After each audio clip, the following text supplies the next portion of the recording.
Você provavelmente já ouviu falar que a técnica de CRISPR-Cas9 é capaz de editar o DNA de forma precisa e que ela pode levar à cura de diversas doenças como câncer ou AIDS. Mas você realmente já se perguntou como ela realmente funciona e qual a sua origem? Nesta apresentação, discutiremos como a tecnologia CRISPR alimentou uma revolução na edição do genoma.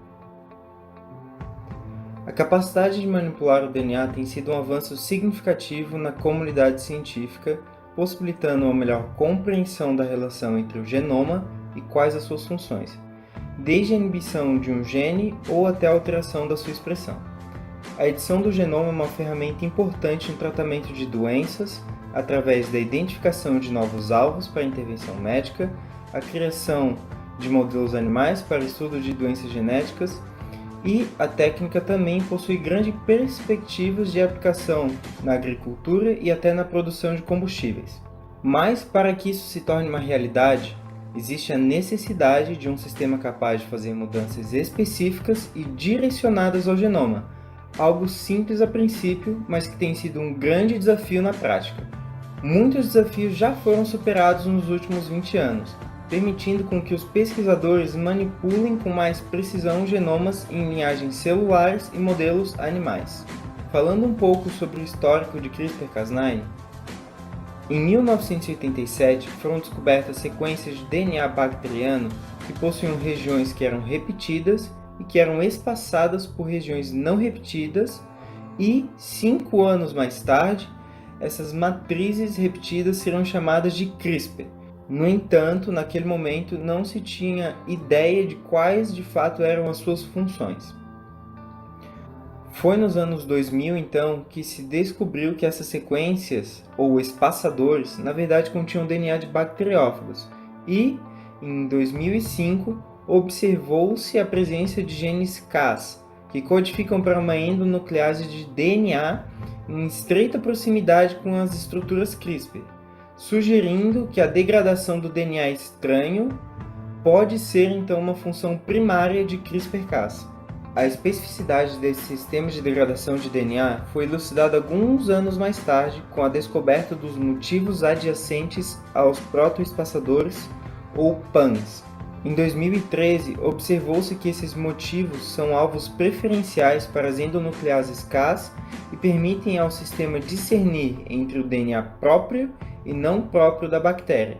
Além disso, essas pesquisadoras em questão publicaram um trabalho que desvendava o mecanismo envolvido na imunidade das bactérias, e, em colaboração com o pesquisador bioquímico Zhang, foi possível otimizar o sistema Cas9 em células humanas. Primeiramente, vou explicar de forma simplificada como funciona o mecanismo CRISPR-Cas9 das bactérias. Assim que o DNA de um bacteriófago dentro da célula é reconhecido, a bactéria é capaz de recrutar parte desse DNA de forma específica para o locus CRISPR do genoma da bactéria. Agora, se a bactéria for infectada novamente, essa região então vai ser transcrita em uma molécula de pré-CRISPR-RNA ou pré-cRNA, que vai ser processada em CRISPR-RNA. Essas moléculas, também conhecidas como cRNA, quando ligadas a outro RNA que não está sendo representado aqui, vão servir de guia para que a endonuclease Cas9 então clive o DNA viral, já que o cRNA possui complementariedade em relação ao DNA viral. Esse processo é elaborado com o auxílio de várias proteínas da bactéria que são codificadas pelos genes Cas que estão associados então ao locus CRISPR. Agora eu vou explicar exatamente cada passo desse processo. O reconhecimento da sequência viral e a inserção no locus CRISPR é realizado por proteínas Cas1 e Cas2, mas ela não faz isso de forma inespecífica. Vamos pegar então como exemplo essa sequência aqui que está representando o DNA viral. Ao reconhecer o DNA viral, as proteínas então elas vão adicionar a sequência que está em vermelho ao locus CRISPR. Porém, essa sequência precisa necessariamente estar adjacente ao PAN, que nesse caso se trata de uma sequência de 3 nucleotídeos NGG. Caso contrário, ela não será adicionada ao locus CRISPR. Agora, ao lado da sequência vermelha, também é adicionada uma sequência que não está presente no DNA viral. Quanto ao locus CRISPR, ele é denominado de conjunto de repetições palindrômicas regularmente espaçadas. Então, ele é composto por essas sequências palindrômicas que são separadas, então, pelos espaçadores, sendo que esses espaçadores, na verdade, são as sequências de DNA viral proveniente de infecções prévias. Então, é como se fosse um histórico das infecções que foram ocasionadas nessa bactéria ou em seus ancestrais. Então, durante uma infecção posterior, o locus CRISPR ele é transcrito formando o pré-cRNA e, além disso, um outro RNA denominado de tracer RNA é transcrito. Cada tracer RNA, então, se liga nas sequências repetidas do pré-CRISPR-RNA. Depois, esse RNA é processado, formando vários cRNAs que se ligam às proteínas Cas9. Por fim, a Cas9 usa o cRNA para identificar e clivar de forma específica o DNA viral. Mas aqui pode surgir uma pergunta muito importante. Por que a Cas9 não cliva o próprio locus CRISPR, uma vez que ele contém a sequência que está sendo apresentada aqui em verde, que é o alvo da Cas9? Isso se dá devido à presença daquela sequência que eu havia mencionado, a sequência PAN, uma vez que ela está exclusivamente presente no DNA viral e não no locus CRISPR. Isso é essencial para que a Cas9 não clive, então, o DNA bacteriano. Agora vou mostrar como o DNA viral é reconhecido pela proteína e pelo cRNA. Nesse caso, as duas guaninas do PAN são reconhecidas por aminoácidos específicos da Cas9. Com isso, ocorre a interação entre outro aminoácido da proteína e um fosfato do DNA. Isso resulta então na dissociação dos primeiros pares de nucleotídeos do DNA. Isso faz com que esses nucleotídeos agora estejam aptos a formarem as ligações de hidrogênio com o cRNA, que também é chamado de RNA-guia ou gRNA. Após a formação das pontes de hidrogênio, o próximo par de nucleotídeos se desfaz para se ligar ao gRNA, e assim sucessivamente. Após o reconhecimento do DNA, a Cas9 então cliva esse DNA em um local específico.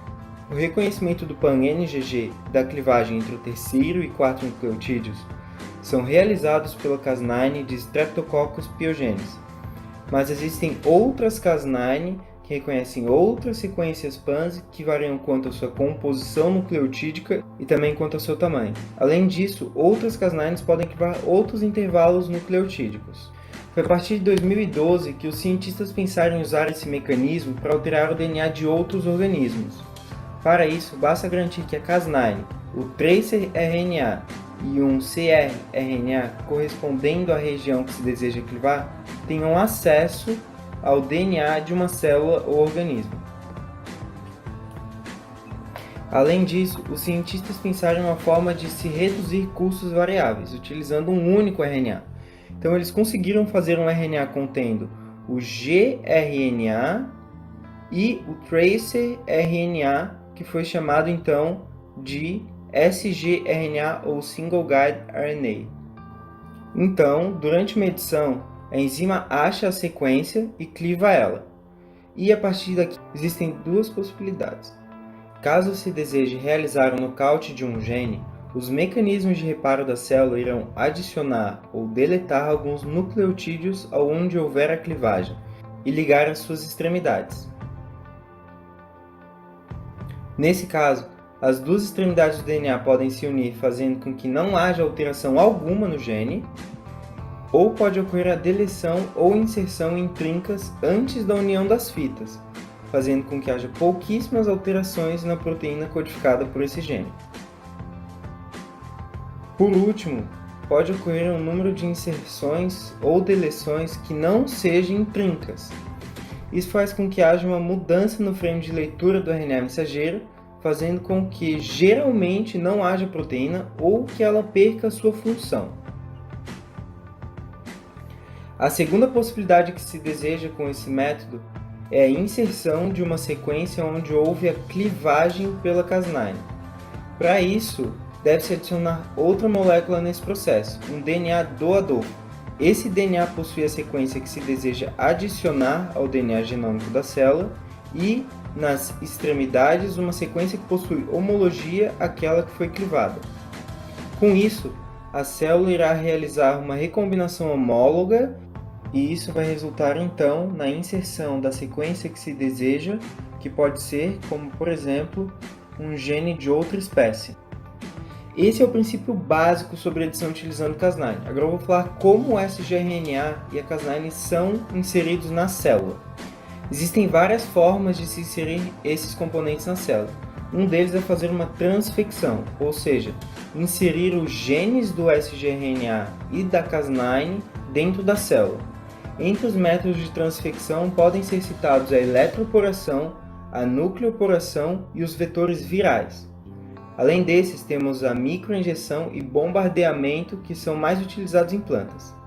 Caso os genes sejam inseridos no genoma, essa célula pode vir a produzir constitutivamente a Cas9 e o sgRNA, ou essas moléculas podem vir a ser produzidas após estímulos externos.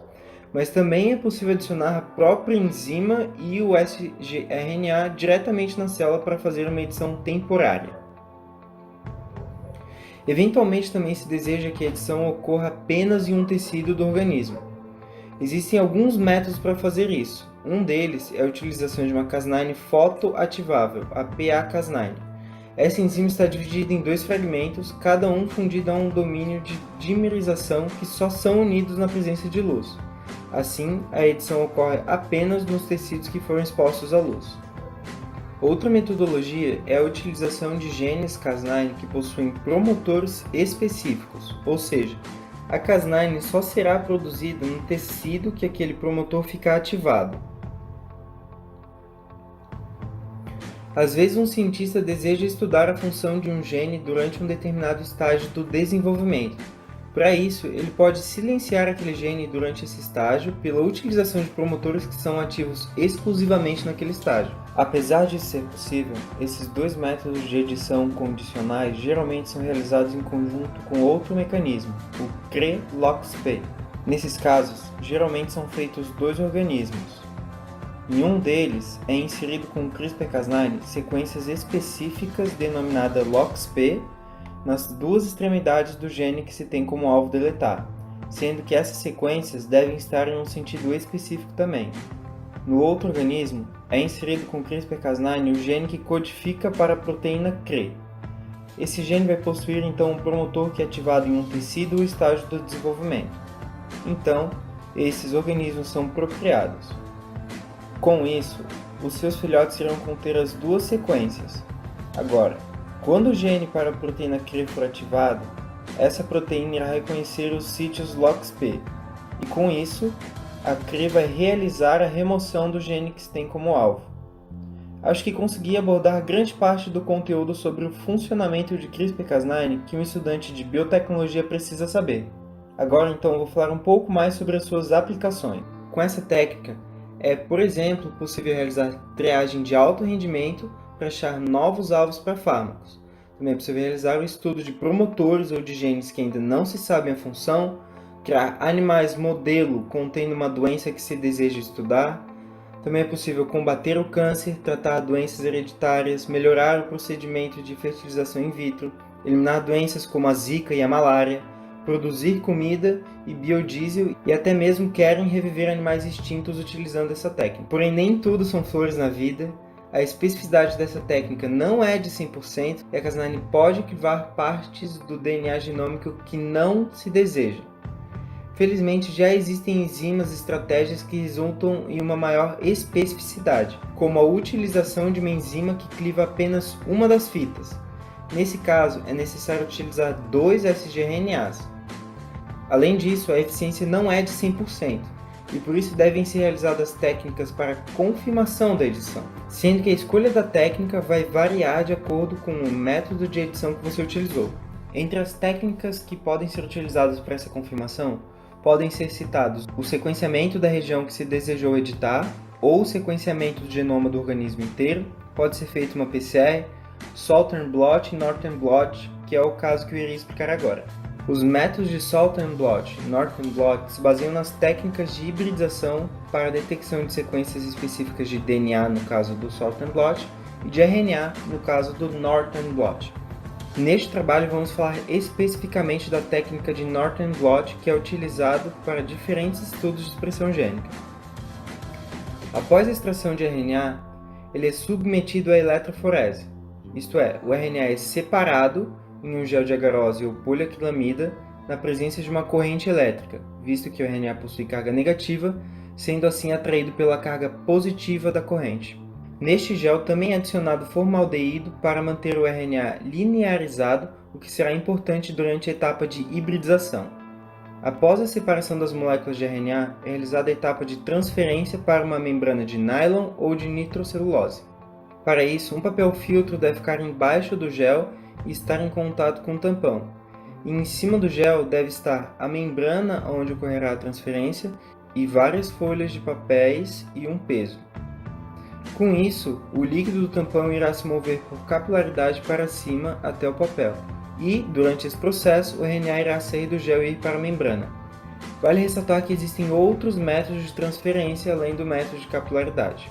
Então, é realizado o processo de hibridização. Para isso, uma molécula de RNA ou DNA chamada de sonda, que é complementar à sequência de RNA que se deseja encontrar, é adicionada à membrana. E, caso ocorra tudo normalmente e o RNA esteja linearizado, a sonda vai se ligar à sequência específica. O ponto importante dessa sonda é que ela é marcada radioativamente ou com peroxidase. Por exemplo, no caso da peroxidase, após a hibridização deve-se incubar a membrana com 2 reagentes, sendo que um fornecerá o substrato para a peroxidase agir, o peróxido de hidrogênio. A redução do peróxido de hidrogênio pela enzima é acompanhada de uma reação que produz luz, que, na presença do segundo reagente que contém luminol, é convertida a luz azul. Como resultado, a emissão dessa luz pode ser captada por filme radiográfico, que mostrará o padrão das bandas. Sobre as aplicações dessa técnica, pode-se mencionar que ela serve para o estudo de splicing alternativo, uma vez que ocorrerá um padrão de bandas diferente devido aos diferentes tamanhos, verificar se um determinado gene é transcrito ou não em um determinado tecido, ou analisar a expressão gênica de forma semi-quantitativa entre diferentes condições experimentais ou tratamentos, levando em consideração a intensidade das bandas.